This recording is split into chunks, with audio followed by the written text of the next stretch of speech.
Alrighty, guys, here we are. Let me get things set up here. I misclicked on a button. 1 second here. Alright, there we go. We got everything rolling now. Greetings and hello, everyone. Welcome to the first semifinal of our Collegiate Star League Vainglory playoffs, where we're going to have the University, or not the University of Toronto versus Cal State University Long Beach today in a best of three to see who goes on to the finals. And with me, as always, is Belligerent. Hey there, everybody, and welcome in. As he just mentioned, this tonight is Toronto versus Cal State Long Beach. Both coming in with impressive showings last week. We saw Toronto take out the undefeated Purdue, which I think was a little bit of a surprise from everybody last week. So they come in prepared, ready to go. They're hyped and ready to give their all, and they wanted us to know that the beaver is the second largest rodent. I don't know if that's their mascot or something. And Cal State comes in having they had a first round bye in the playoffs, and they took out Houston in the round of 8. Their record on the season was 3-1. They're hyped and ready to go. They know they have a good challenge in front of them, especially Brutal Turtle is going to be their main focus this week. And as always, if you want to join the CSL Discord, just type !Discord in the chat. Follow CSL on Twitter at CStarLeague. You can follow the CSL Vainglory Twitter specifically at CSL Vainglory. Check out their Facebook page, CStarLeague. And we always want to give some love to the platform that makes all of this possible, Twitch. Nothing but gratitude for them. Be on the lookout for cool opportunities to get involved with Twitch in the near future. Be sure to show them some love on Twitter at Twitch, and on their Facebook at Twitch as well. So looking forward to this. I'm interested to see which way the drafts go. We know that Cal State wants to focus on Brutal Turtle, try to slow him down. He kind of carries the Toronto team there, so I'll be really interested in see in how well they craft their draft to counter the jungler that they think he might be going for. Yeah, it's definitely going to be interesting because it's going to be a battle of the junglers here, probably, because Darth Rake is a VG Silver player as well, so he was VG Silver last season, so Brutal Turtle being up there as well. I don't know if Brutal Turtle was VG Silver. He might have been. I know he's fairly high, but I don't recall correctly if he got all the way there. But it's going to be these two guys squaring off in the jungle against each other. Who's going to take the advantages? Who's going to take the invades and the early kills and get that early pressure going to give their team that advantage is what's really going to come down to in these matches, I feel like. But both sides have some very strong laners and captains as well. And we're actually jumping into the draft right away. Everybody's already ready to go. Our first match of Cal State Long Beach versus Toronto here, guys. Let's see how the draft goes. Yeah, and Cal State is on the A side, Toronto on the B side here. So Cal State, a little bit at a disadvantage there in that jungle matchup because they're going to probably not know what jungler they're going up against.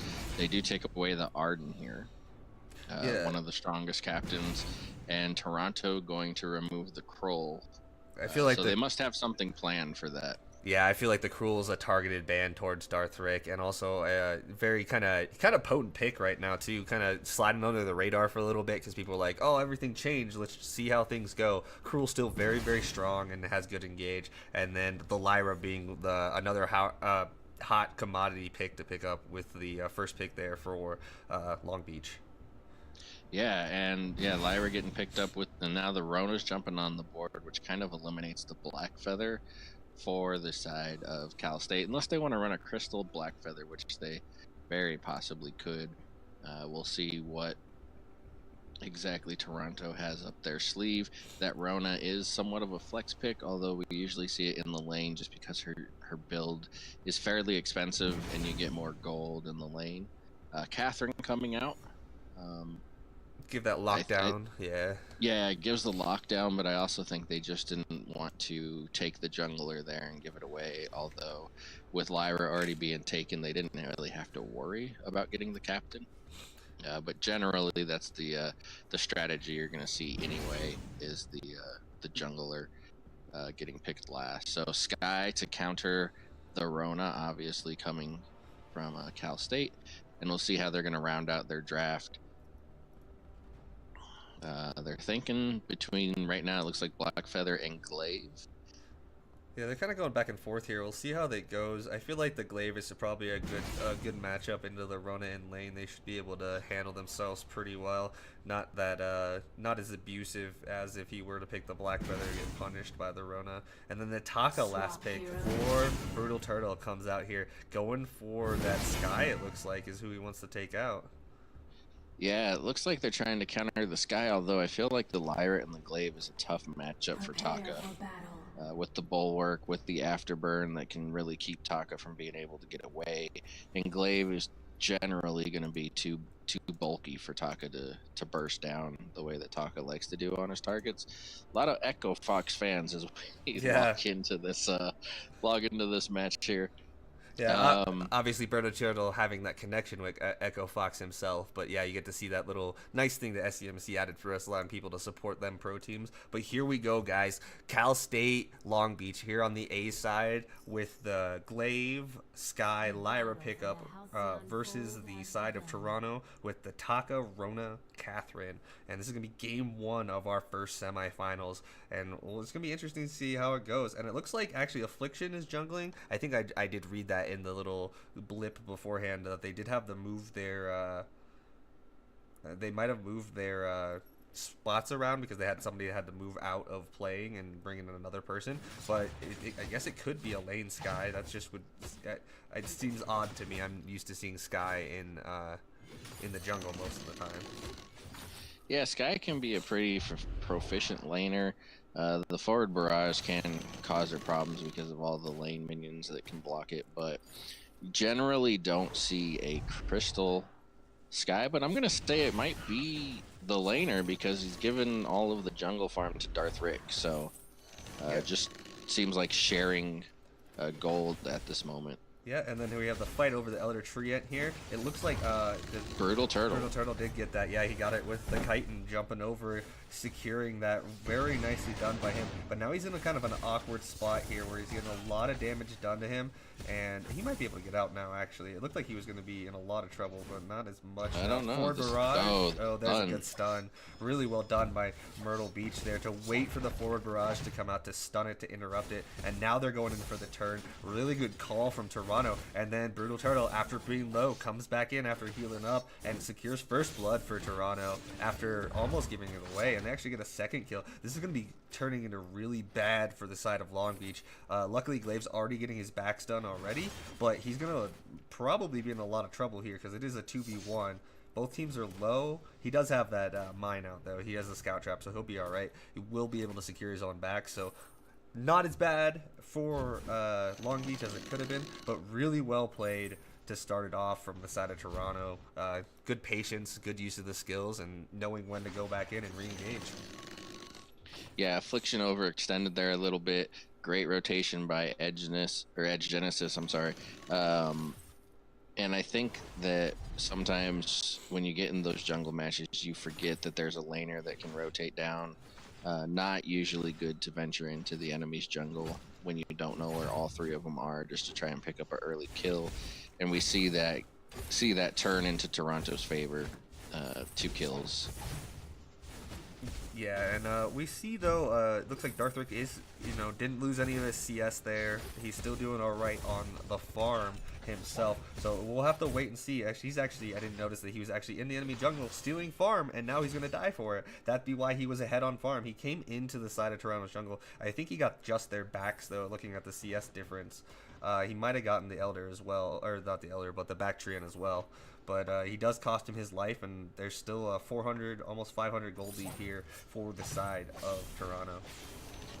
Yeah, I think Darth Rick just kind of, I don't know, maybe lost his bearings as far as where he wanted to go. After that afterburn, when he tried to steal the Treant and didn't get it, put himself in a bad position. I think he would have been better off if he had rotated up to the lane and tried to sandwich in Edge Genesis.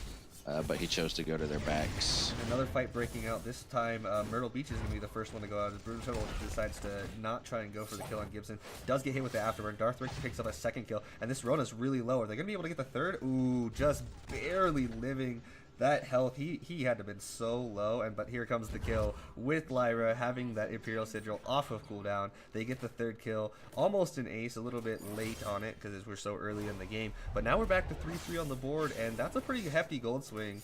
And it looks like Darth Rick does get a couple of the back stolen, one of those big back camps and the Treant stolen here for him, getting him more gold in his favor. The gold lead is pretty close, but if this turret goes down, it's going to swing way back into Long Beach's favor. And some interesting plays there. It looked like Myrtle Beach was just a little bit caught out in that initial fight, cost him his life, and it was just an odd fight altogether from the side of Toronto. And it comes back to bite them. They lose 3 kills and they lose some of their jungle farm. But Brutal Turtle's not giving up yet. He's going in to try and steal stuff here. Unfortunately, not that time to get the steal, but trying to we can see the game shift a lot here. Both these teams taking advantage where they can, but there's some mistakes are giving it back to the other team. So it's so far a pretty back and forth game. Yeah, kind of a sloppy game from both teams at this point.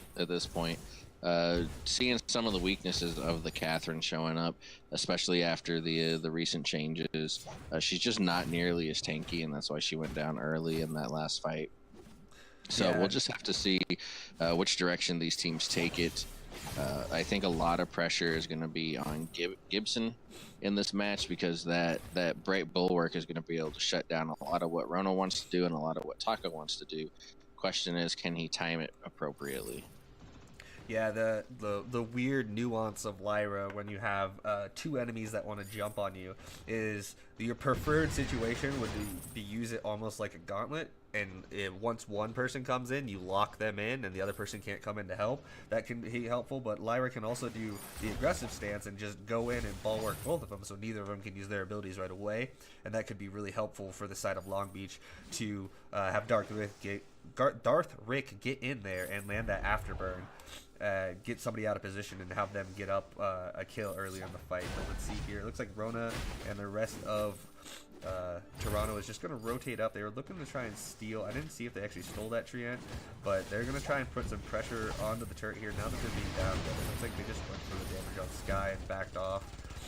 Darth Rick just content farming right now. He's doing pretty well. He's up on CS. The CS in lane is about the same. You can see though how kind of sloppy the game is with both of our laners being a little bit more down in CS. All that fighting going on has been probably credited to that. But a little bit more of an afterburn engage as well, and Rona just kind of dips out. Both sides trying to feel each other out now, kind of trying to clean up their play. It feels like, at least somewhat. As you mentioned, it was a little sloppy. Yeah, and there's a couple of things that I want to watch here. I want to watch if Gibson is going to get an Echo, because I think an Echo Bulwark would be really nasty for Toronto to have to deal with. The other thing is, as you were saying, with using the Bulwark, I want to see who Gibson is going to Bulwark. I think you need to try to Bulwark Brutal Turtle inside, because with the Kaku, Brutal Turtle can actually get past the borders if he's on the outside, but it's not available to him if he's on the inside.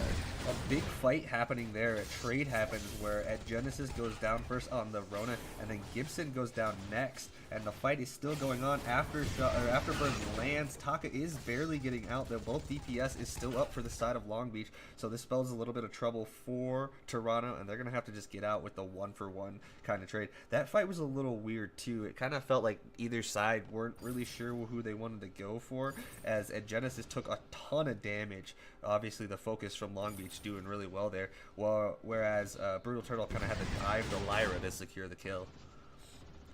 Yeah, kind of a stalemate though at the moment. Although Cal State is up a turret, the gold is really even. The kills are pretty much even. So not neither side really gaining an advantage. I'm curious to see where Darth Rick is going to go with his build. It looks like he might be building towards Poison Shiv, which could be useful on the Rona, but not going to have a lot of effect on the other team so much, or on the rest of their team. And here comes an engage again. Brutal opens up onto Lyra this time, ending up getting himself afterburned by that glaive, losing about half his health there. But it looks like the side of Long Beach is going to be able to disengage and let Sky do a little bit of poke damage here. I feel like that's all Long Beach need to do is sit there and try and poke a little bit and then pick the fight they won. There's a good ball work to kind of deflect the T. An ulti there from Sky, unable to stun anyone up as Rona leaped out of there, but with the end of the fray. But it looks like I like the control that Long Beach is showing in the fight there. They use the afterburn to go in, but then they don't overcommit to the fight, which is something I can see a lot of teams doing before. But their communication seems to be getting stronger as the game goes on.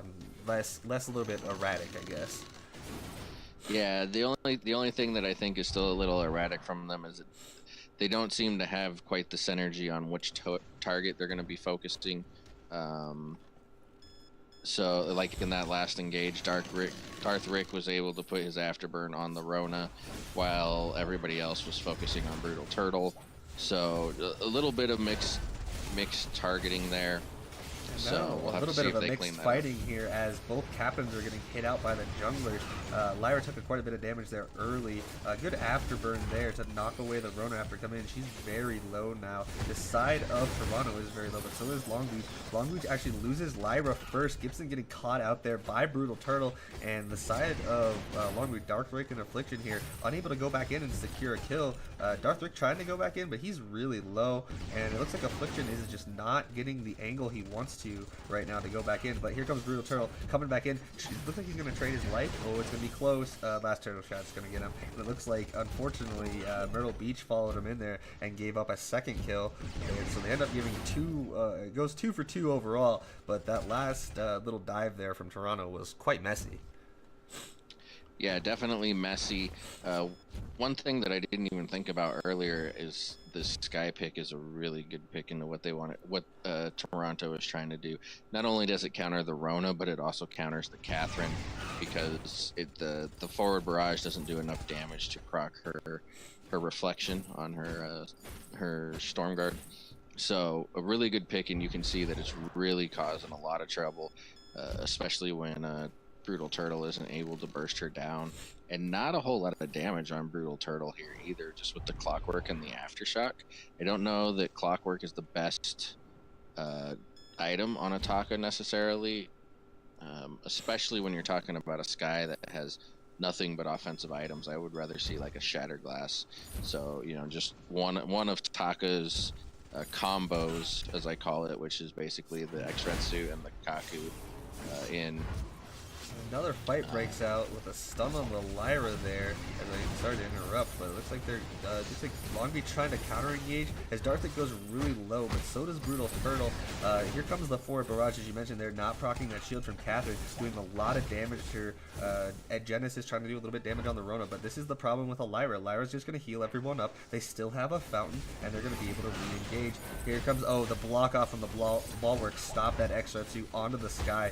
Really nice there. I don't know if it was intentional, but it was a good bulwark nonetheless. Here it comes back in. Brutal Turtle finally be able to put some burst onto the Sky, but now all sides are fairly healed back up. No one's really low. Both fountains are still up, and now Sky's taking a lot of damage. He actually almost dies to the X-Redsu damage over time there, and now it looks like Toronto might be finding their footing here after a little bit of an odd engage. It looks like Brutal Turtle's using that Clockwork to just use his abilities as much as possible.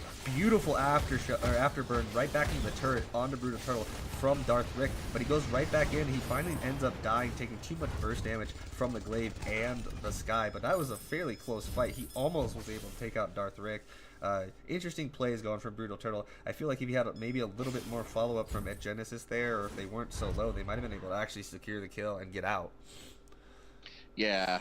Again, I think the same thing is causing problems for Toronto as far as their target focus. You see Brutal Turtle start to focus down Affliction, and then next time he goes in, he goes on Darth Rick, and there's you know, it's really hard for his team to keep up with what he's doing at the moment.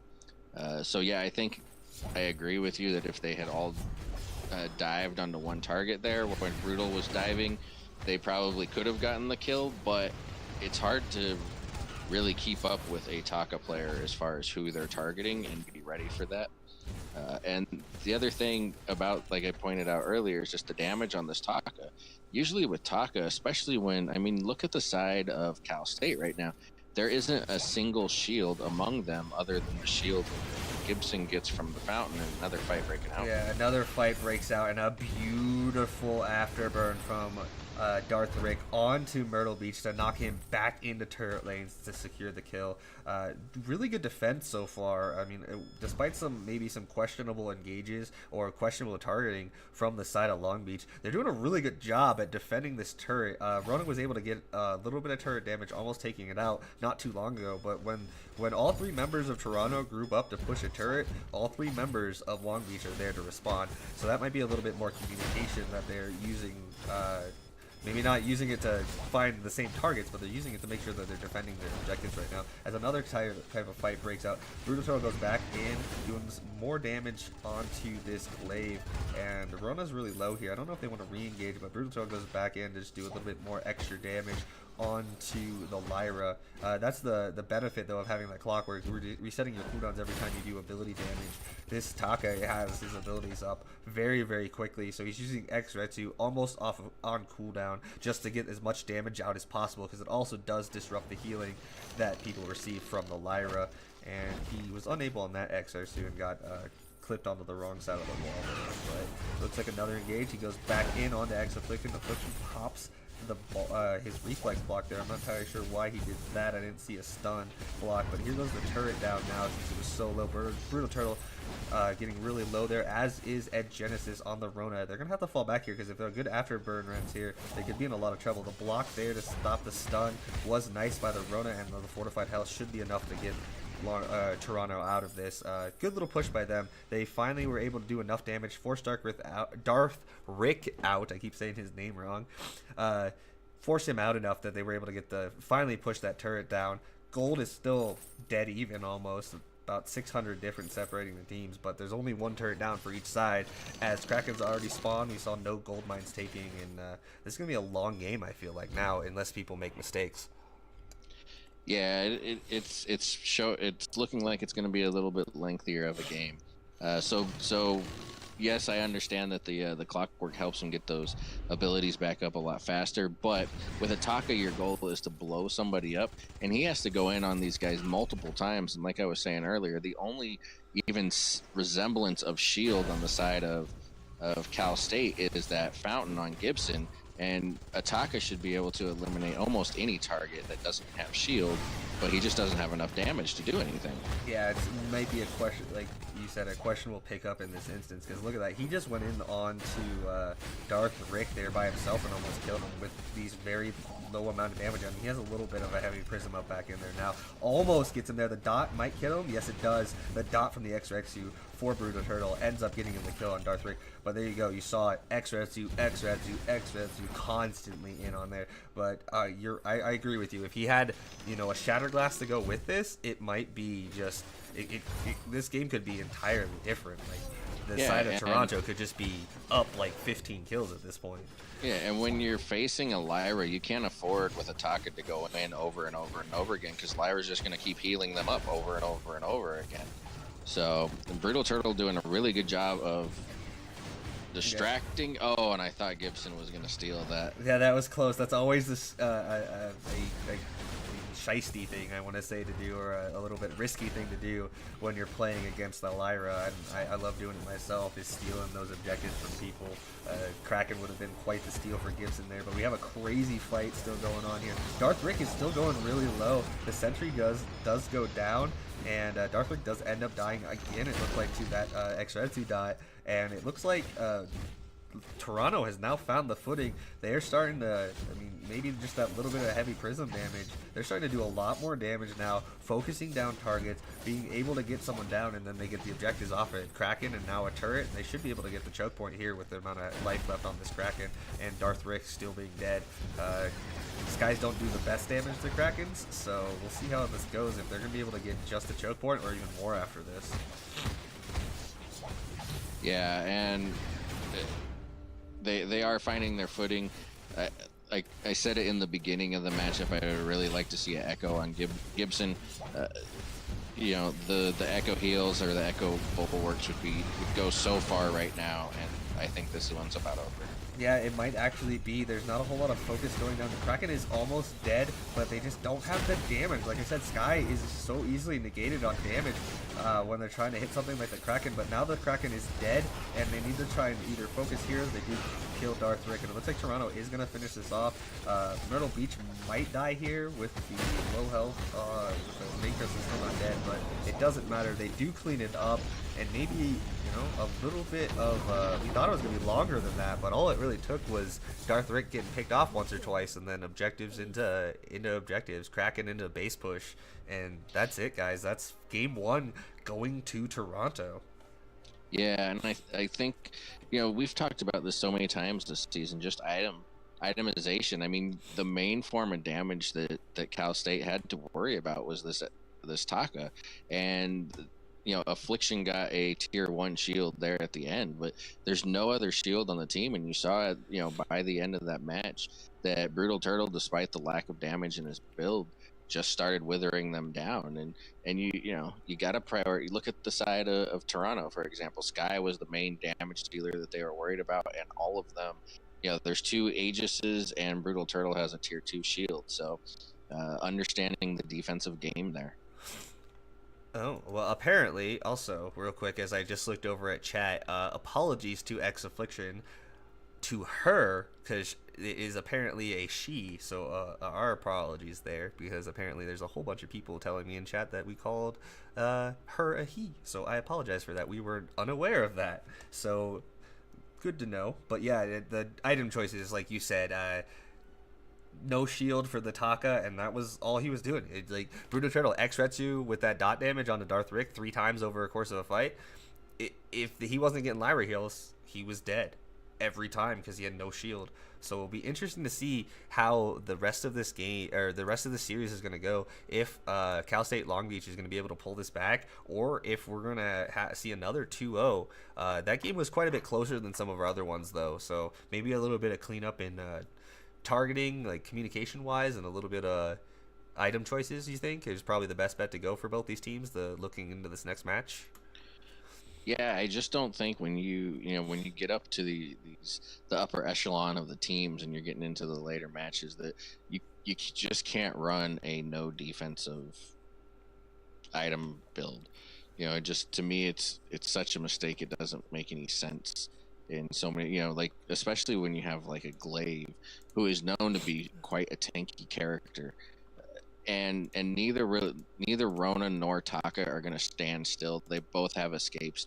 Neither of them's gonna stand still long enough for Glaive to really stand there and brawl.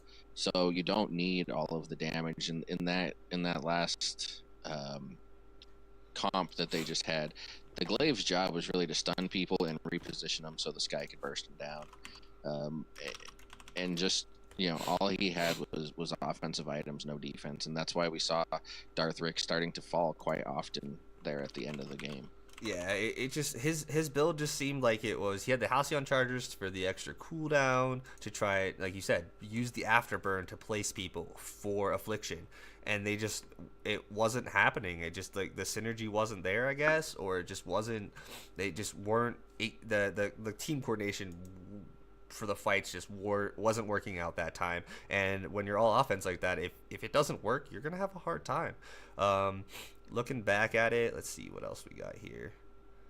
Looks like we're waiting on one more person in to get into the next draft, but looking back at it, looks like, yeah, Brutal Turtle did the large majority of the damage for his team there. I just pulled it up on VG Pro. Brutal Turtle did 47,000 damage that fight with only those 2.5 CP items that we were noticing there. Obviously, he never even finished his third one at the end, but with a Clockwork and an Aftershock, that's 47,000 damage to the only 28k of his Rona, and the highest damage on the other team, both Dark and Affliction, did 31k. So it's kind of interesting to see his damage so high with not the typical build.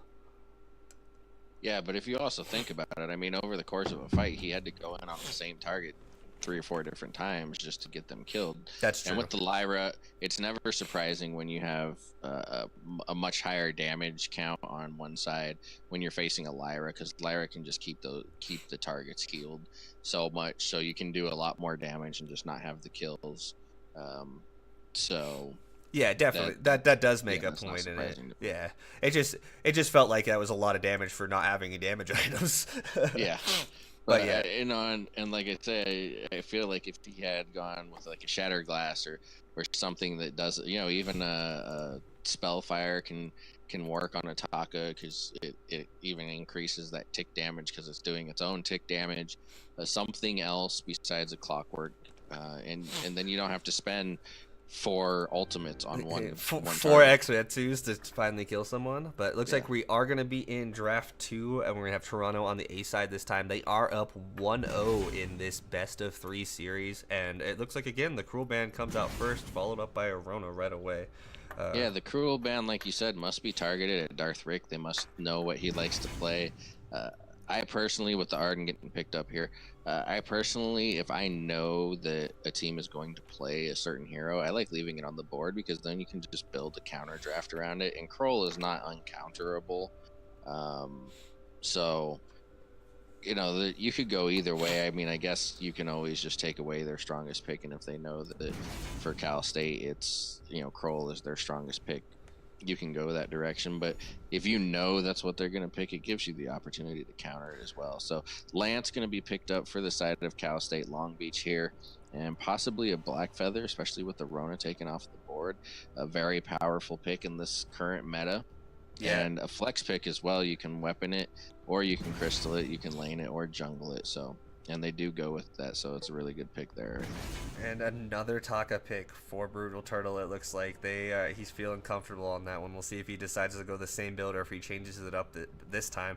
But last pick, what are you thinking for the carry here? For carry, especially against the Lance, I'd like to see a Vox. It makes it easy to dodge the impales. Gives him an escape from the Black Feather. Yep, and that's what it is. It makes sense too. I felt the same way. You see Arden Vox quite a bit, I feel like, in pretty much everywhere, like from the pro scene all the way down to solo queue at almost any level. Arden Vox is a pretty standard pickup, I feel. And let's see what the last pick is going to be here. Looks like they're trying to decide between the Alpha and the Petal. I would prefer the Alpha pick, and it does come out there. So we should see, I would imagine, a Weapon Black Feather in the lane and a Crystal Alpha in the jungle. Based on who has who, maybe they're swapping roles this time.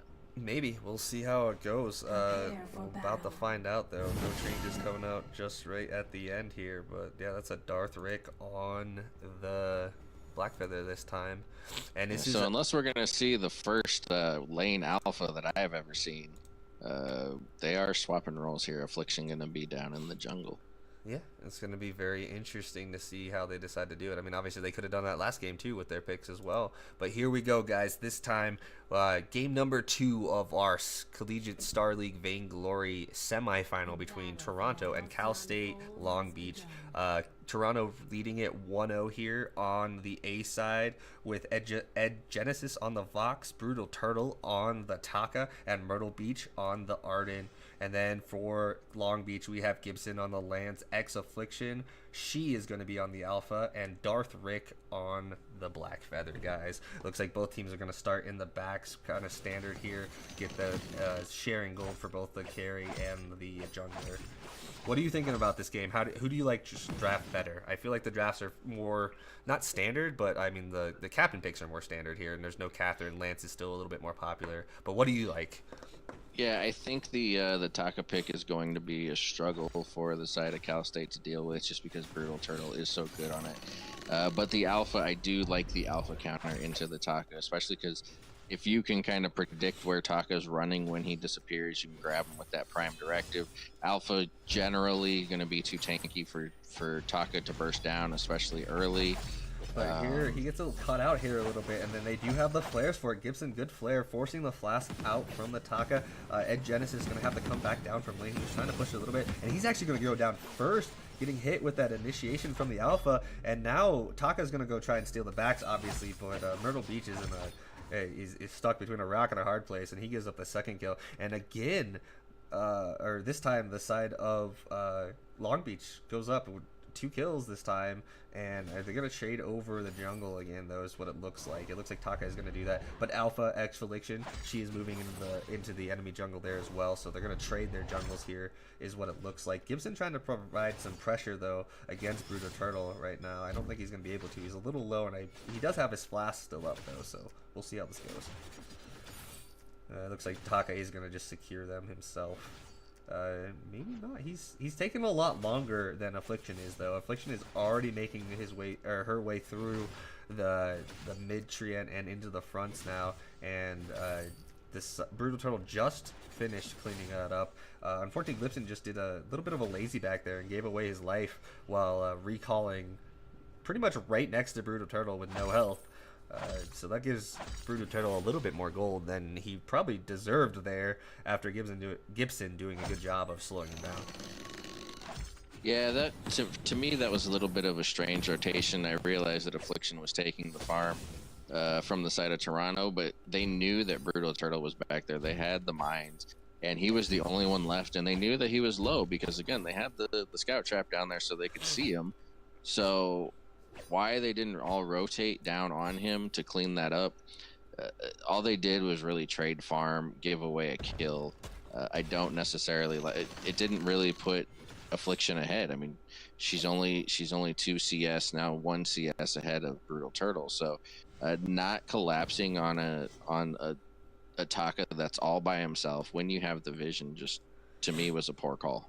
Yeah, it seemed a little awkward. I mean, I feel like if Gibson didn't die, it might have been okay, but he did, and that just kind of negates everything that they were trying to go for. But it looks like Brutal Turtle is going to secure the Elder Tree here too. But yeah, go ahead. Yeah, but if they collapse on Brutal Turtle and they get the kill on Brutal Turtle, then they can go rotate over and take his jungle. And if the rest of Toronto rotates down to defend the jungle, then Darth Rick is available to just push the lane up into the turret and cause CS loss there. So there's so many more benefits to rotating and getting that kill on Brutal Turtle or chasing him out of the jungle while he's low that they just didn't take advantage of. Yeah, it did seem like a mistake, and again, they let Lance try to defend against Brutal Turtle and Myrtle Beach here, while our Alpha has just started stealing backs now. Looks a little odd. It looks like they were trying to go for the turret push somewhat in there, trying to maybe dive onto Ed Genesis, but it doesn't look like it worked out for them, and now they're going to fall a little bit. Their gold lead is still there, fortunately for them, but they're just kind of seem off. Like they're all in different places, maybe not all working on the same page here is the side of Cal State Long Beach, and they're gonna have to clean that up here if they want to keep this lead and force this into a game 3. Yeah, definitely a good CS lead for Darth Rick, though. Already has his Serpent's Mask, so he's in a good spot. At Genesis doesn't have even a single tier 2 offensive item yet. But Gibson goes down again. Yeah, that was a nice dive by Brutal Turtle, already being 6, using that X-Red to just jump into the fight. But Genesis getting a little far forward here as well, and then ends up going down to X Affliction before they were able to get away. But X Affliction doesn't get the ulti off and is unable to use that extra damage before the reboot, and then ends up dying as well. And now it's Darth Rick versus Brutal Turtle and Myrtle Beach. In a 2v1, looks like Gibson is going to be back, and Darth Rick did secure the Elder, or not the Elder, but the tree ant there, so Brutal Turtle is going to have to back off. He doesn't have much energy left for this fight, so maybe, it looks like it was a fairly, pretty good fight overall for Toronto, though. They've evened up the gold lead now. Those 2 extra kills are nice. Gibson probably getting caught out a little bit by himself. It's kind of an issue you can have with Lance. If you try to impale someone and you miss, you're against a good team, they're gonna just collapse on you and kill you, and I feel like that's what happened. And I felt there for a little bit like Cal State wanted to see how many times they could go 1v2 against Toronto before they chased them out of the jungle. The Gibson goes down, and then Affliction goes in and goes down, and then Darth Rick decides to go try and take him. So it was a little bit of a weird The trickle-in weird effect. choices there. Yeah. Yeah, the trickle-in effect. I like Of, hey, everyone died. Let's keep doing the same thing and see if it changes. yeah, I like calling it the lemmings effect. You know, the lemmings just keep falling themselves off of the cliffs there. So Yeah, that makes sense. Looks like a lot of damage went in with Darth Rick there, and now Affliction and Gibson trying to hold the turret here a little bit as Brutal Turtle does what he has been doing this entire series thus far, which is invading the enemy team jungle and taking as much farm as possible. He is up a couple CS, not a huge lead, not about, actually he's actually the only person with a lead now, as Ed Genesis has to close the gap on Darth Rick. There's no longer a CS advantage there, as we can see the gold lead is now in the side of Toronto's favor as Brutal Turtle goes back in, diving on the Darth Rick, doing a bunch of damage to him now, taking a bunch of damage himself though. He's gonna have to fall back. It looks like he is going for that clockwork again as well. Still another fight happening. Alpha finally using the ulti this time. It's not going to be able to do him enough damage. X Affliction in a really bad spot. At least she's in turret range, but unfortunately still going to go down. Impale lands onto Vox, but there's not going to be enough follow-up there with Affliction already dead and Darth Rick at half health. Brutal Turtle is going to start diving people, and that's exactly what he's doing. Especially with an Arden this time, a little bit easier for him to get shielded and just almost no fear as he goes in now. He's probably going to dive Darth Rick, and he is going to continue to do this. A little bit of an odd gauntlet, but it does separate the team and end up killing him, and Brutal Turtle actually does end up dying there to the last turret shot. So maybe not the cleanest dive, and it should have been cleaner considering it was a 3v1, but they do end up getting a kill, but it is traded. So gold lead does go in their favor, but a little bit messy. Just kind of the theme of both teams is right now, I think. yeah, I'm watching this and I'm just finding myself constantly wondering where the decisions that Cal State is making coming from, because it just seems like they're picking a lot of fights all by themselves, and Toronto is constantly fighting as a team. It feels a little imbalanced right now. Although, and on Affliction, she's building towards her second tier 3 offensive item, which is fine, but on Alpha plays best as a tank, and to not have anything other than an O-Cart right now, I think is a little bit of a mistake, which is why we've seen her go down 2 times to, a hero that really probably shouldn't be able to burst her down so easily, but there's just no defense.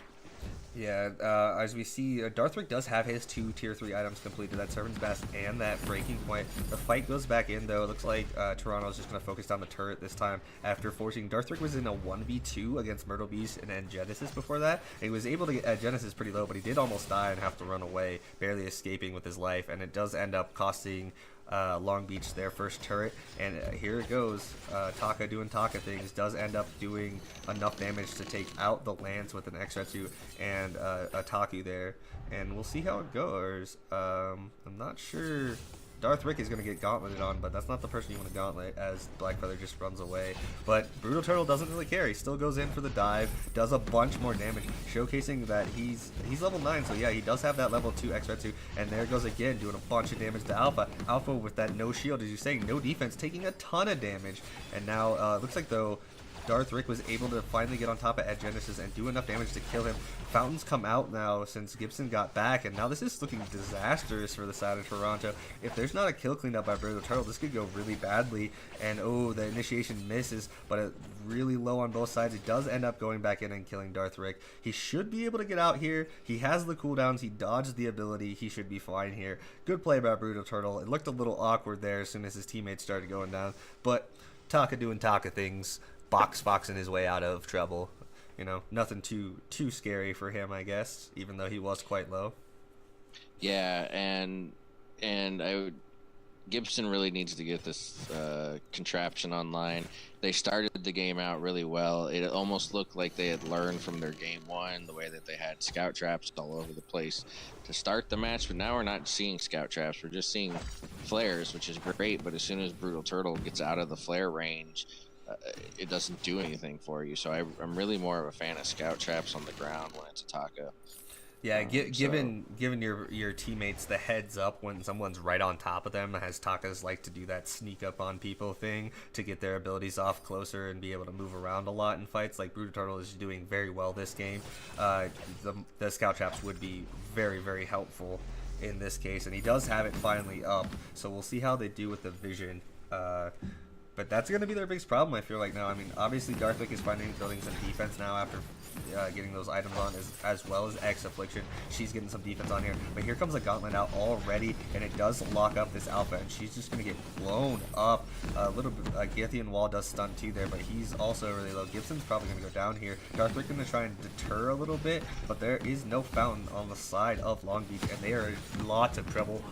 As Ace comes through, Ed Ginnis is coming in and cleaning up the last 2 kills there with Brutal Turtle diving. I feel like this comp almost fits the style of play that Toronto wanted to play last game. The Arden makes it so they can dive so much easier, and the Vox being able to dive around the fights as well, moving around, moving as a unit. They're able to stick together a little bit more and just hunt down these kills on these low health carries on the side of Long Beach, but it looks like they might have overstayed a little bit, and they've lost 2 already. Scout Trap does reveal Brutal Turtle, and the Impale does land. This is going to be close. It's going to end up on, no, it does not hit. Another good flare there, though, from Gibson. They should be able to track him down. This might be kind of hard, though. Another ability does not miss there. It looked like it went wide, but the counter ace does happen. I kind of want to say they overstayed, but I also feel like it was kind of worth it, because that was about 11-minute choke point turret for the side of Toronto, so good little bit of pushing done for them. Now they just need to regroup and keep their keep their advantage going here, as it looks like Long Beach is trying to catch up a little bit by taking this gold miner, but the side of Toronto is going to see it. It's going to be pretty close. Are they going to try for it? It does look like they are going for it. The health is pretty high, and oh my goodness, he just blew up. Gibson's dead. Darthwick does secure the gold mine, but here comes the Gauntlet. 2v2. Second Gauntlet comes out from the Echo. That one's a little bit more awkward, and the Reflex Block comes out, and it looks like they should be okay, but no, here comes Brutal Turtle. Now the dive is on 100% here. Toronto going in. They're going to be able to clean up everything here, it looks like, unless Genesis goes down. But yeah, they're going to clean up the last kill, get another ace buff, and they're also going to clean up the sentry the first time. I don't believe they'll get too much turret pressure off of this. They might with how the staggered respawns are with Gibson by himself. They might be able to get 1 turret off this push, but we'll see how it goes. Sorry, a lot of action there going on there. How do you feel about this so far, Belligerent? I don't see really a way that Cal State is going to come back from this.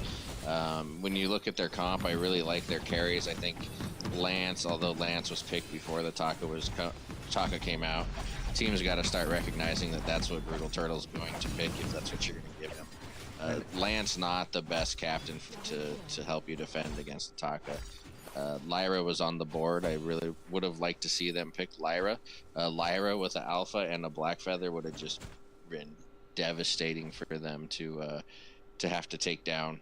Yeah, the Lyra does work really well against the Arden too, I feel, but we saw a little bit of overextension there while we were talking about that from the side of Toronto, giving up a kills to try and keep hope for Long Beach. I mean, you could go either way. I mean, I personally don't like it, but the counter argument is they got the choke point turret, and all they really lost for it was the gold mine, because Cal State didn't even manage to get that first tier turret. So, you know, I can see the argument both ways. It's nice, especially with Kraken coming up right now, to only have 2 turrets to have to go through, because that choke point, it can be so dangerous to try and get through. But when you give up things like that, I mean, you look at the kill lead, it's very even right now. It gives Cal State a chance to come back. The kills and the gold are fairly even, so...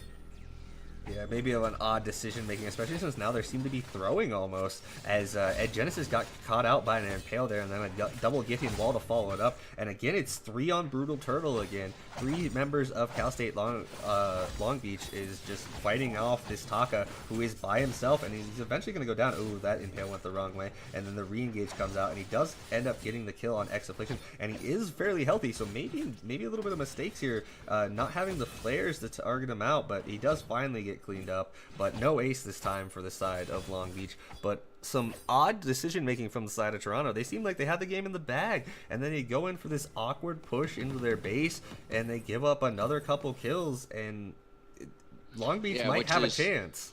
Yeah, which is, you know, the downside to going all in for that choke point turret is you give them gold, you give them momentum, you give the team, you know, the feel like they can actually come back from this. you let them get some more items online. As where, if you just play it safe and you starve them out, you rotate down, you take their jungle, you take the gold mine. They don't get any of that stuff that they just got from getting those kills, getting the first turret. They took a gold mine, so they were able to catch up. And if you look at the gold now, it's only like 1.5 to 2K lead. Yeah, As it's where it not even feels like 2K. Toronto has been much more dominant than that in this match so far. But the Black Feather fully online now with the Breaking Point Serpent's Mask and the 2 defensive items. Yes, he has another slot for offensive item, which we'll probably see him do. But really, on a Black Feather, all you need is the Breaking Point, the Serpent's Mask, and then to tank up. Yeah, once you have those Affliction, items, yeah, for sure. Affliction now has her Aegis online, so this is going to get really tough. I wanted to point out in those last fights with Brutal Turtle 1v3ing, he did very good job of identifying that Affliction didn't have any shield yet, just the reflex block, and he kept targeting her. But now he can't do that. The Aegis is up. Yeah, he's still doing a lot of damage there. The Githian Wall does not land enough to actually stop the gauntlet there. Good little Venn diagram here from the side of Myrtle Beach with those gauntlets out. And it looks like Affliction finally had to pop her ult and is going to go down very low here. Not a lot of damage going on to the side of Toronto's members. But, oh, there it is. Darth Rick with that execute damage from the Black Feather, using his A to get the kill onto Ed Genesis. Affliction is still alive. It is a 2v2 right now between Darth Rick, who has 13 breaking point stacks right now. This is a fight he wants to take. He's just going to keep hitting the Arden. He's going to have 20 stacks. There's no way Brutal Turtle is going to be able to come back into this fight and try and fight him unless those stacks come down. He's just going to back off, and another win for the side of Long Beach. This gold lead is about to be almost nothing if they can secure this Kraken. They might actually have the lead themselves. Yeah, and when you talk about the damage that Brutal Turtle is doing on Affliction despite the Aegis, and look at the difference in his build. I mean, he doesn't have the completed items, but he's almost to his 3rd tier 3 item already, and that's the more damage that we were talking about last game that he needed, as opposed to that Aftershock and that Clockwork. Now he almost has a Broken Myth up to go through some of that. But definitely more damage than what we were seeing last time. But this should still turn into a bit of a battle for him. But that's also the downside of the Lance for the side of Cal State, is if you had a Lyra or a Grace or even a Lorelei, you could give her the barrier there. This Lance just is kind of powerless to do anything to help his team against this Taka. Yeah, he basically has to play the patience game. It's a hard thing to do as a Lance, as I can say from personal experience. It's when you're against the Taka, you have to wait for him to chitin over someone before you use your Githian Wall. Otherwise, she's just going to dodge it, and then you lose most of your ability to provide heal for your team. Actually, he missed the first Githian Wall there. The second one was beautiful, amazing Githian Wall. He actually missed the first one, echoed it, and then landed the 3-man stun after that. But it looks like they're all going to go down. Affliction using the ulti now. And Genesis does go down. 20 stacks on the Black Feather. Here comes the problems. It looks like Arden should go down here. And if the turret goes down as well, then Brutal Turtle might be in a lot of trouble. He does actually get out of there because there's no vision for the side of Long Beach. But the Kraken does end up taking out the choke turret. And now we're even on turrets, and there's an almost 1,500 gold lead for the side of Long Beach, and it's going to get bigger because they're actually going to be able to kill this turret as well. There's no breaking point stacks up though, and they're going to keep pushing. Darthwick is going to probably die here, I want to say. I think they're just going to try and go for the win. Darthwick goes down, and so does the Kraken, but if they give up an ace here, this could be really problematic for them. That might have been an overstay from the side of Long Beach, because now there's 3 members of the side of Toronto up. There's no ace buff, fortunately, but it's 3-on-1, and there's only 2 turrets left, and here comes Toronto running down mid, it looks like. They'll decide if they want to back off from it, but they still got 35 seconds until X Affliction is back up. They might be able to end the game here. We'll see how it goes. Yeah, I think what Gibson needs to do here is just slow play this. I don't know if Toronto has the burst damage to take down a turret too quickly without the wave. But if Gibson gets himself aced, that's going to give them everything they need to finish this off. Maybe they have enough to know, because Darth Rick should come up here. Good Githian Wall there. And now the kills are going to turn around. Yeah, exactly. And let's see if they can get this Brutal Turtle. Yeah, really well done there. Gibson just using his Githian Walls to stun people up to slow the damage, and now it's a 3-on-2 the other way. And this time, though, it's even worse because the side of Toronto doesn't have any turrets left. They are going to clean up this kill on Gibson, or not Gibson. Ed Genesis is going to get cleaned up by Gibson and friends, and they should honestly go straight for this vein crystal. Yeah, There's almost they no just way need they to can go be in stopped. here. Yeah. Yeah, and that's exactly what they're doing. All three members running down lane here. This could be the comeback. This could be the forcing of Game 3 for the side of Cal State Long Beach. It's going to be so Brutal here's Turtle. what's going to happen. Turtle's going to focus Gibson because he's the lowest. The other two need to ignore him. Exactly what they're doing. And It's just go for exactly the what win. I wanted to see. Yeah, he does get the Atlas off on all, two of them there, and then does clean up the kill on Gibson, but I don't think that's going to be enough, unfortunately, for him. Arden's back alive, but this crystal is going down, and that's going to be it, guys. We're going to go to game number 3 in our first semifinal as the side of Cal State Long Beach ties it up 1-1 here, guys.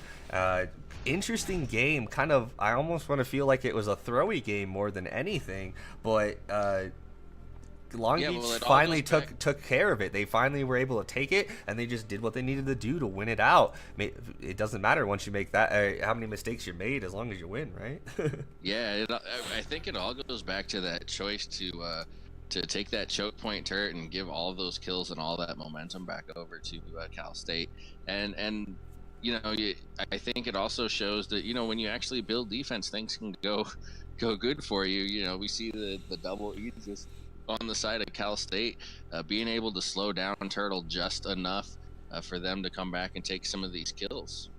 Yeah, I also want to point out that there are also 3 Atlases on this side of Cal State, which is a good thing to see as well, because it felt like Ed Genesis was there in fights, but I felt like he must have been Atlas at least part of the fight at all times, because he was just not. It felt like he was a non-factor. Like if Brutal wasn't killing somebody, then Toronto was having a hard time, basically. Yeah, and it could just be because Taka makes all the flashy plays in his Ekretsu, which is so eye-catching, but I don't really remember talking about Edge Genesis very much in that match. He did seem like a non-factor. The only thing that I would say is I probably would have preferred to see a metal jacket on Gibson, as odd as that sounds, but the other two, Alpha and Blackfeather, have great delivery systems for the Atlas. Lance, not so much unless you get somebody rooted or stunned. And so if he had the metal jacket, it would have been harder for Ed Genesis to stack up on him with that breaking point that he had. Again, he was kind of a non-factor in these matches, so not a big deal. But that's something I think I would have preferred to have seen in that build. Other than that, I thought those builds were all solid, and we do have to give big props to Gibson, because there were some amazing Githian walls, I think, in the late game that led to this comeback win for Cal State.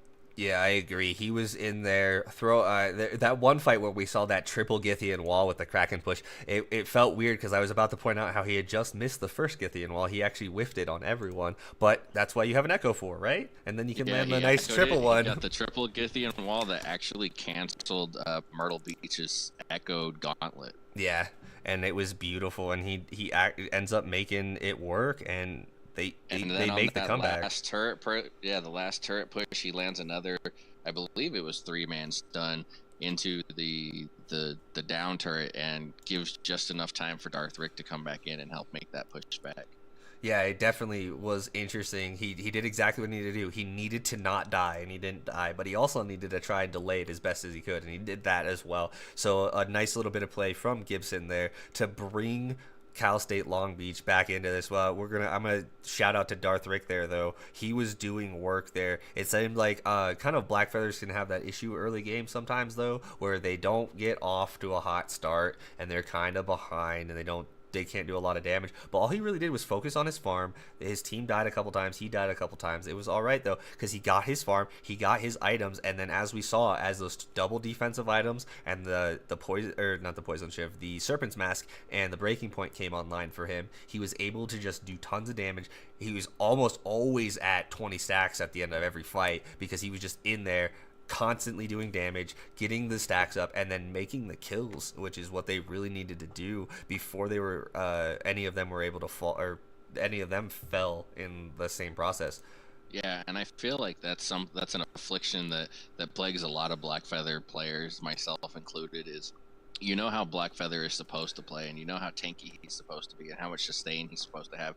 But he really, really, really does not come online until you have all four of those items: your tier 3 defensive items, the Serpent's Mask, and the Breaking Point. And so it's why you see a lot of late game pushes from the weapon power of Blackfeathers. Yeah, that's where we saw the power spike of him when he got changed as well. As you saw in some of those fights, they were looking a little shaky, but then that execute damage from his from the Blackfeather A comes out, and he's just able to just take people out in like a blink of an eye. He was that execute damage is percentage damage, and it's also added on from the damage he gets from his breaking point. So he was doing like 25-30% it felt like of that Arden's life. Arden was pretty healthy when he was just doming him for his entire health bar, but it once you have those 20 stacks, it's really really hard to deal with a Blackfeather. Yeah, so let's talk about this because Game 3 is going to be a blind pick now. Oh yes. Which is something different in the CSL compared to every other tournament that I have witnessed. And it lends a unique aspect to this match. So, you know, if I'm Cal State, what I really am going to do is I'm just going to probably pick the same draft that I had with maybe a Lyra instead of the Lance. Because you know that Brutal Turtle is going to be on his Taka, and that's really, I mean, they even said it, I mentioned it before the match that they were concerned about Brutal Turtle. You know that he's probably going to be playing that Taka. I think the Blackfeather and the Alpha are great counters into that. I think a Lyra would have helped them stay in the match early. But let's see which direction they decide to go. Yep. It looks like, they already are all locked in here for one side. It looks like Brutal Turtle is going to stick with that Taka. I'll throw that up over there for you guys. It is a blind pick just so that no one gets any advantage of sides is how they used to decide on this. So no one gets a really A-side advantage, B-side advantage type thing in the draft phase. But a really fast lock-in for the side of Toronto. They're going to go the Taka, Lyra, and the Rona. Pretty strong comp, I would have to say. I would feel like. Yeah, and the downside to these blind picks is you can end up with some double heroes here. So we're still waiting for Cal State to kind of make some decisions here. Yeah, they're kind of waiting a long time here, and it looks like they are going to go Petal. They kind of knew that the Taka was going to come out, so I'm not surprised to see Petal here. Petal pretty known for that Taka counter with the Munions being able to stay on him. But there's, people, I think people forget, and I don't feel like Petal is as big of a Taka counter anymore. Because the Munions used to, yeah. You lose the slow, and the Munions also used to reveal him as soon as he would go into his box. They no longer do that. They just follow him around. So you can still see where he's at, but it doesn't actually reveal him. So if he gets far enough away, they lose track of him. They got to return to Petal because of the leash. And so I like the Alpha that they played last match much more than I like this Petal pick here. Yeah, well, we'll see how it goes. As actually, the only double pick we're gonna see is the double Rona out. Darth Rick is gonna be on that Rona in lane, as well as Ed Genesis is gonna be on Rona in lane for both teams. X Affliction is gonna be on that Petal, as we mentioned. Not liking that pick compared to the Alpha, obviously with some of the changes. The Petal not as strong as a counter as she used to be, but Brutal Turtle 3 games in a row on this Taka. How do you feel about that one? Well, I mean, it's really been the star of the show in most of these, even though they lost the last one. I don't like the Lance pickup here either. And the other thing to keep in mind about this Petal is, first we need to see them push early with this Petal. This Petal comp is definitely going to have the upper hand early game. But if Petal doesn't take advantage of her early comp, is just going to lose all of the effect that she's going to have. But late game, at Genesis, we'll be able to delete these Munions with one red mist. Yeah, and it looks like actually at Genesis, looks like he was the one that picked up the heal from the Elder Triad now. And so now the fight breaks out, and it's going to be Gibson who goes down first. Ed Genesis is going to follow, did use his flash, but was super low after that fight with there. And now it's going to be really close here to see who goes where. Looks like Petal's going to fall back off, but the Lyra heals are going to keep them healthy. So it's going to be, is he going to go back in for this? He might not be able to get it because of the blocking. Yeah, good use of the seeds there from the Petal to try and keep people from coming for the Taka coming back in and killing him for free. But a little bit of a gold league just because of the first blood and probably the kill on the Elder there for the side of Toronto. But 1-1 to start it off, guys, as we see the infamous Rona versus Rona matchup in lane. Yeah, it's only barely a 100 gold, so that was all the first blood there going to the side of Toronto. So this Rona versus Rona is going to be interesting. I want to see what their builds are going to be, because if they... Looks like there's a fight breaking out, and Petal's actually going to go down, maybe? He dodges over with the kite, and it looks like, yeah, definitely. Oh, no, Githian wall by Gibson stops the last auto attack. It actually cost him his life instead, but he does save X Affliction. That's a pretty good Githian to save his jungler, but kind of an odd place for them to be in, because obviously they still lost and gave over a kill and some of the jungle there. Yeah. And again, just, you see that Lance trailing behind. Again, I give all the props to Gibson from the last game, and even just that Githian wall we just saw make some really good plays on this Lance. I just don't feel like it's the right pick into Ataka. Yeah, and now we saw Darth Rick actually rotate as that was happening to take away Taka's or Brutal's backs right there. He did get both of them, but he tried the back, and Ed Genesis was right behind him, able to stop the recall. And now, actually, it looks like he does end up getting their Treant, and then Petal secures the Elder Treant, and now this is looking not so good. I mean, they're going to get out, and they're not going to lose anything for it, but that was a good rotation from the side of Long Beach, I want to say. They did a really good job there to make the best of a bad situation. Yeah, but I don't understand the decision. It's only 3.5 minutes. There is no Crystal Sentry. I don't know why they don't continue the chase on Brutal Turtle and Myrtle Beach, even as a 3 squad. Because you can push that advantage. You got to push that advantage. The Petal has the early game advantage, and they're just not using it. Yeah, I agree. They probably should have pushed the advantage there, especially since how low Brutal Turtle was. Good ball work coming out there to try and slow people down, but everybody's still fairly healthy on both sides. Long Beach starting to get lower now since they don't have that Lyra here. It looks like a flash comes out from Darth Rick, and they are able to push Ed Genesis back, almost killing him. But this is what they decided to do with their push, and they're trying to use it to push the turret maybe. But there's no damage on the turret. They haven't gotten any kills. There's no damage on the turret, and this is kind of an awkward situation to be in sometimes, where you're trying the siege and nothing's happening. And this is where they need to go in. With the Crystal Sentry is up, but they should be able to secure this. Good Githian wall right there to stun Brutal Turtle out of stealth. He does still get the Treant though. That was pretty impressive. But I don't know, like it just seems like you said, they're not making the right decisions right now for Long Beach, where that could get them snowballing in the right direction. Yeah, and excuse me, they just, and their target focus is a little off again.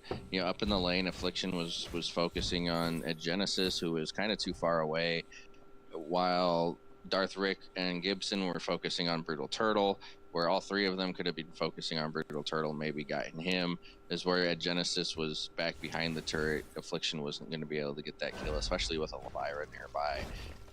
And so just, I don't know if there's synergy, but their macro play, for whatever reason, is just a little off, and it has seemed to be in both of the other games as well.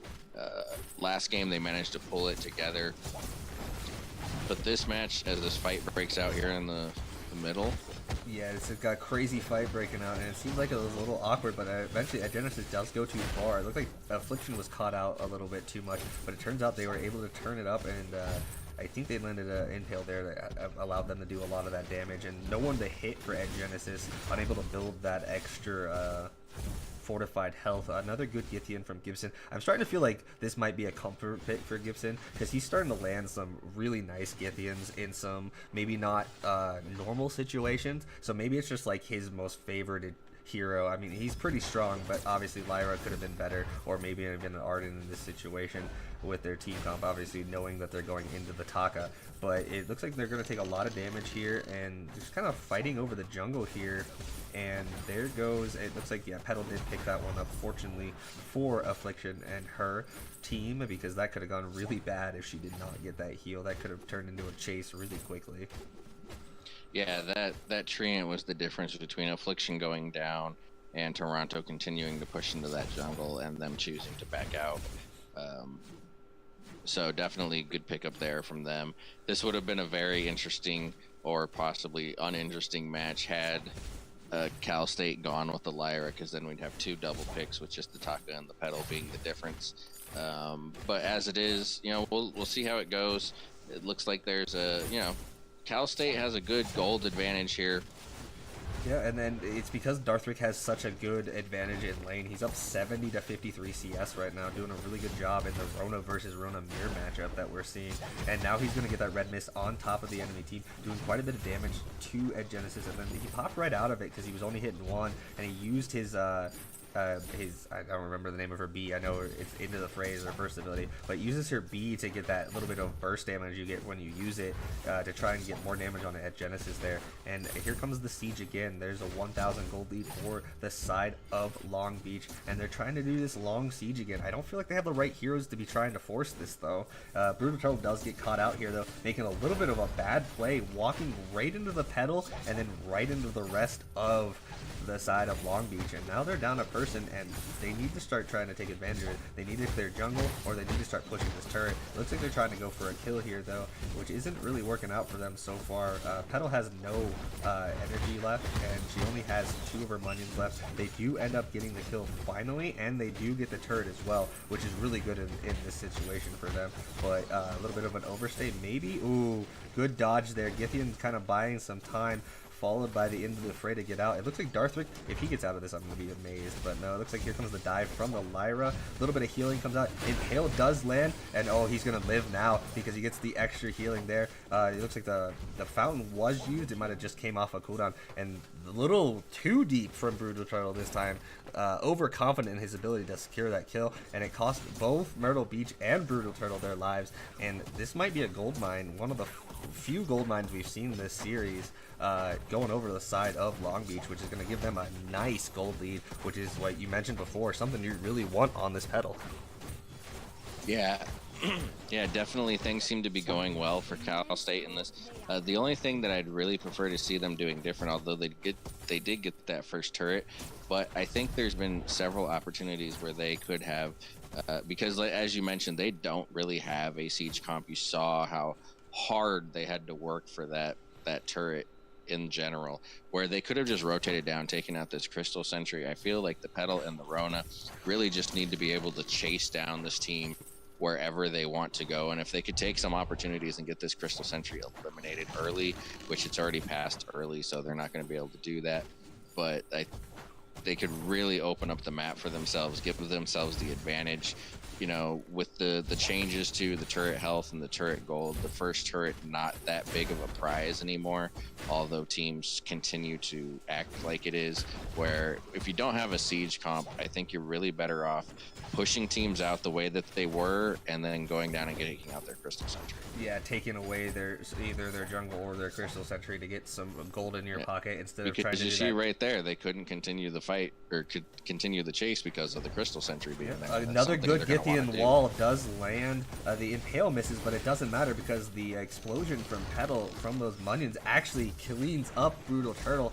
And now, unfortunately, the trampoline doesn't go over the wall, and Petal's not going to be able to continue the trace here as the Lyra Arcane Passage is in the way. But now here they go, finally clearing out that sentry for the first time. Maybe a little later than we wanted to, but they're going to finally take over this jungle.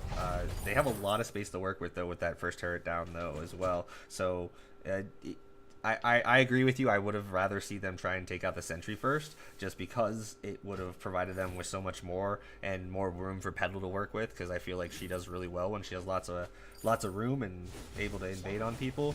But they're doing okay so far. They're up about 5k gold, just under that, and they are still holding on to their first turret. That time the Githian wall does not land, but unfortunately the extra shoot for Brutal Turtle does catch him over the wall, and the Impale hits from Gibson, and now a lot of damage going onto Expedition. The flask and the fountain does come out. They're switching their focus over to Ed Genesis.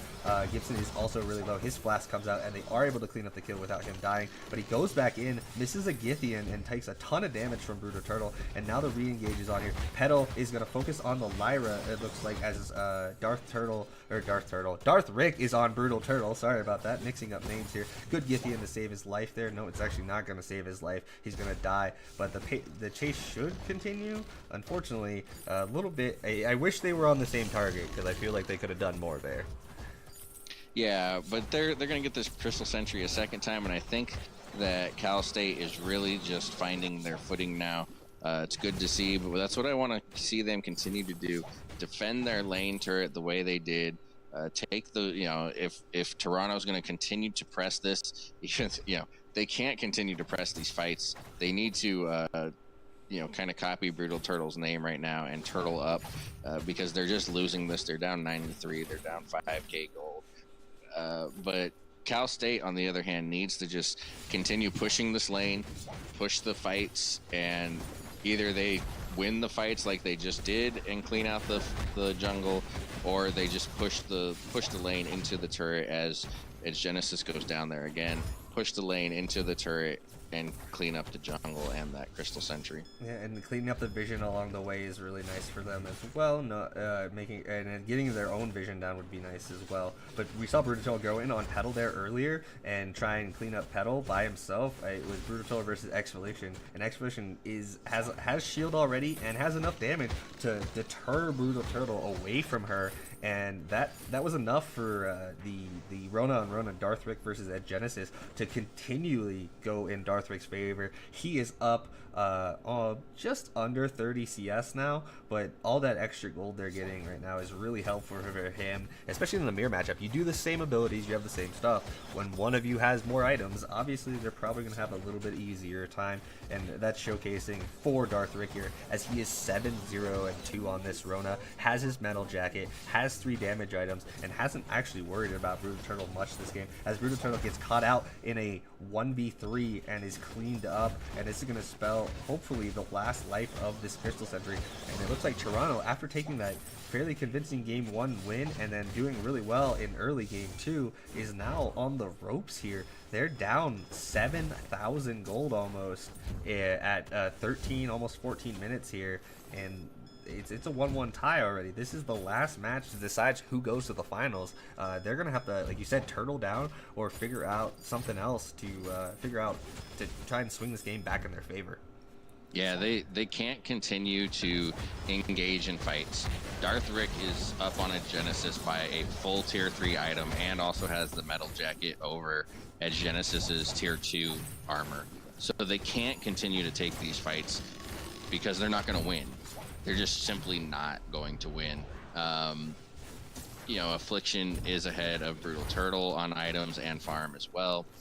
So, but it feels like that Toronto just keeps forcing these fights. And this time it's not Toronto forcing the fight, except it's going to be Cal State Long Beach, as Darthrick just jumps in and uses Red Mist right away as a beautiful Githian from Gibson comes out, stunning Brutal Turtle in that Red Mist. And you saw how fast he died. I think he just bought that first piece of armor for Brutal Turtle. He hasn't been going too many defensive items. I mean, game 1 he did. This game he has not. He still only has 2 offensive items with the Aftershock and the Clockwork, but they're behind, and it's showing now. Like, if you get stunned up, you're just gonna get melted by Darthrick at this point. I don't even think he had that many breaking point stacks yet either.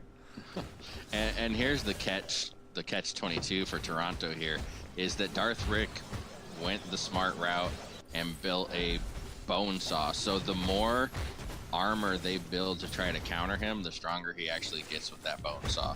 So it's almost a no-win situation for Toronto right here.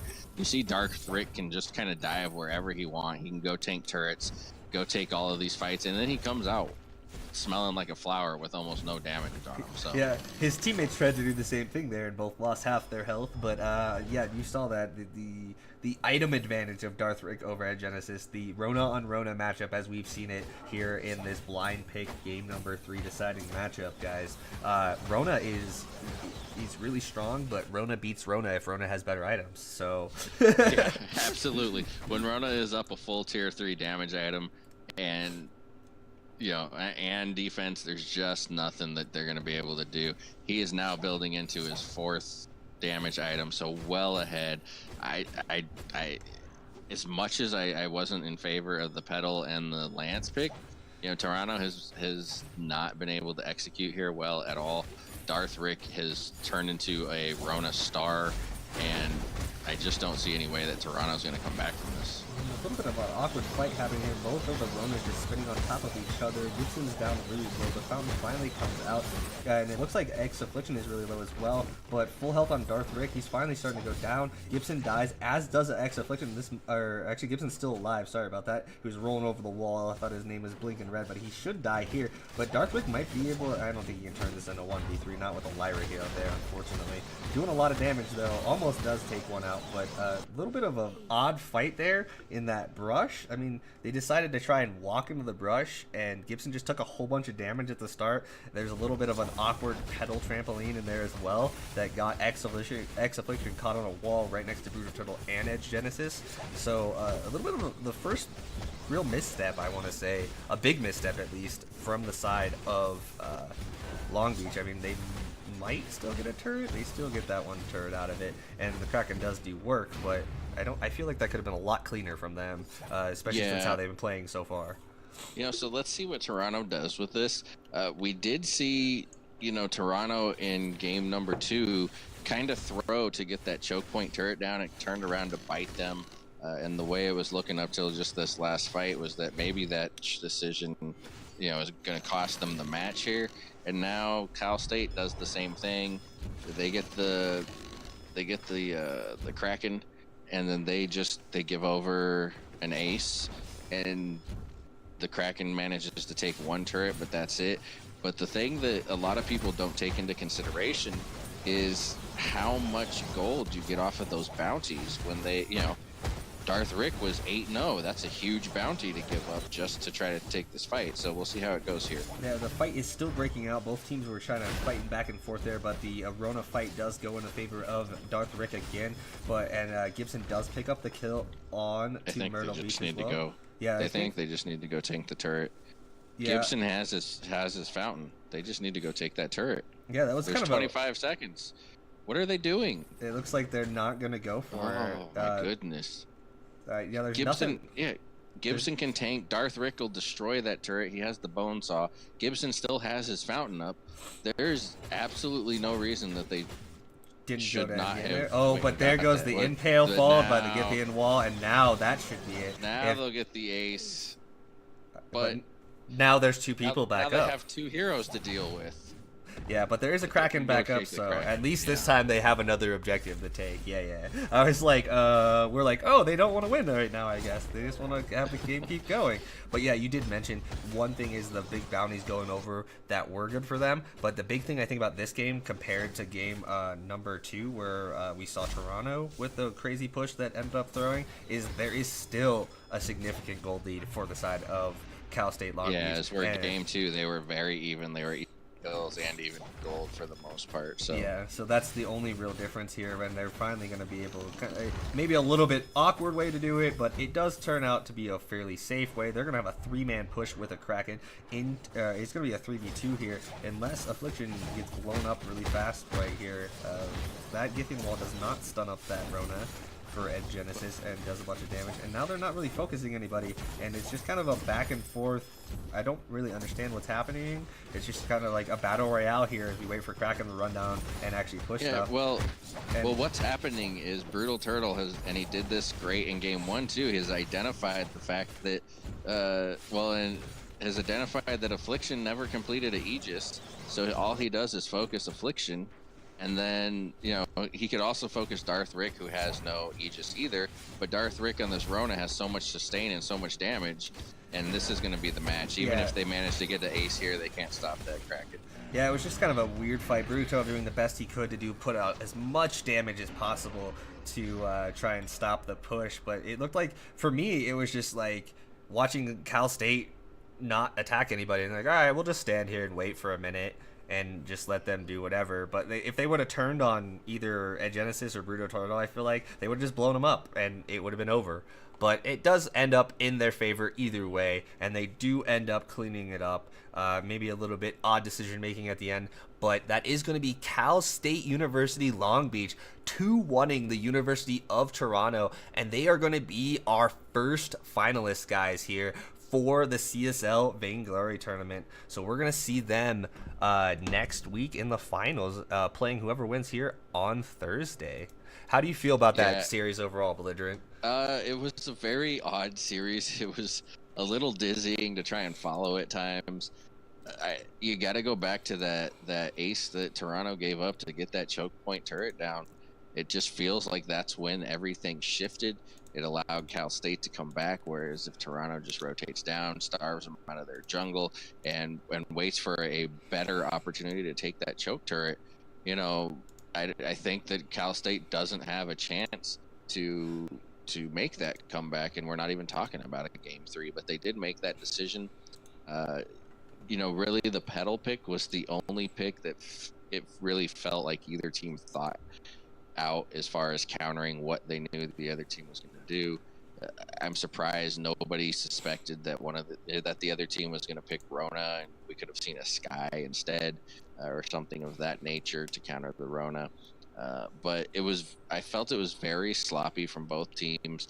I was kind of confident in Toronto coming into this with the way that they handled Purdue. I hadn't had a chance to watch Cal State Long Beach play yet, so I wasn't sure what we were going to see from them. And, I got to admit, going into the finals next week, I'm not sure what we have in Cal State Long Beach either, just because of the way that the matches played out. It was some lack of target focus, some confusing decisions, both in team fights and in itemization. They pull off the win here, so obviously they are a contender, but we'll have to wait and see how everything ends up. Yeah, we're going to see, they're going to play the winner of, I'm going to switch it over here so you guys can see it. Here on Thursday, we're going to have Santa Barbara Community College versus Illinois Urban Champaign for the second semifinal, and that's going to be Maurice DeBeese's team that we saw before that ended up losing. I believe they lost to Purdue, didn't they? I believe it was Purdue. It was Purdue. I recall correctly. So we're going to. Am I wrong, or is Illinois? Was Illinois in the championship last season? Illinois was not. We do not have any returners. It was Cal State, okay. Fullerton, and Utah in the finals last year. Okay, that's so who this year we're gonna have 2 new finalists already, which is good to see. But with Cal State Long Beach, maybe a little, like you said, a little bit of shakiness here in this series. Hopefully they get some practice in, maybe sit down with each other, have a little meeting, do a little bit more communication, try to make sure that they're all on the same page, because this is gonna be they're gonna be playing in the finals, and any finals can be a big deal, but there's a pretty good amount of money on the line for first place, guys. So they're gonna want to take that home to help them pay those school bills off as best they can, so we'll see if they're going to be able to clean up their play and be ready for the winners next week. Yeah, one other thing to point out that we didn't mention during the broadcast is that there was a switch after game 1 where they put Darth Rick into the lane, and obviously they got the 2 wins off of that. So there was also a little confusion on their part about what positions they wanted to play in. So I think they just need to kind of buckle down, focus over the next week or so as much as they can. I believe schools are on break now, so hopefully they'll be able to not really worry about homework too much. Or they got to be close to break, right? Most universities will just be getting back from Thanksgiving break, and it's actually a rough time for some of these schools too as well, because it's going to be coming into finals week here. The first week of December is normally finals week for most universities, so obviously they got a lot of things going on.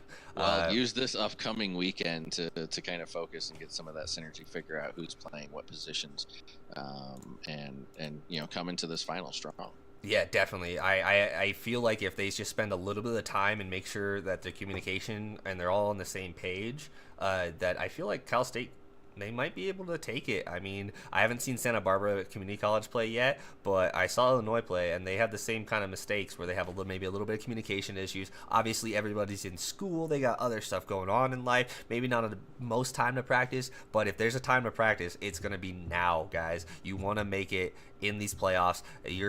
For Santa Barbara and Illinois, they're so close to the finals that you want to get there, and then obviously you want to win it because you want to take it home for your school, and you want to take home the money as as well. It's a big deal. I mean, this isn't it's nothing to shake a stick at. They're gonna take home thousands of dollars if they win. So we'll see how it goes, guys. Obviously, join us here again on Thursday for that second semifinal matchup between Santa Barbara Community College and Illinois at 4 p.m. Pacific time, and the grand finals will be next week on the 5th of December at 4 p.m. Pacific time as well. And as always, guys, we'll type that in chat. We'll type out the casters real quick for you guys so you can see who we are. I am SRuff, or the SRuff on Twitter. I stream a lot. I cast Vainglory. This is what I do. I try to do as much as I can. And as always, thank you to our resident VG8 coach for Nova Esports, Belligerent. Thank you as always, man. Anything you want to say before we head out? No, I'm good. Actually, not the coach of Nova anymore, but Oh. former coach of Nova. Former VG8 coach of multiple Yeah, VG8 life coach. got in the way, so I had to step down. But yeah, coach with Nova and Gangstars. Really excited to see our, the match coming up on Thursday and see how this is all going to finish out this season. I felt like Purdue was the kind of the powerhouse coming in 4-0, and then Toronto just kind of destroys them. So we got to feel good about Toronto, and then Toronto comes in here, and other than the game one, kind of slipped up, obviously, because they didn't take the win today. So now I really don't know what we're going to be getting in the finals here. So be interested to see who the second contender is going to be, and really interested to see the finals there. Yeah, and we'll see how it goes, guys. We will catch you on Thursday, and as always, thanks for stopping by, and we will see you guys later. See ya. Right, let's get the music rolling up for you guys as well. Doo-doo-doo. All right, guys, we'll see you next week.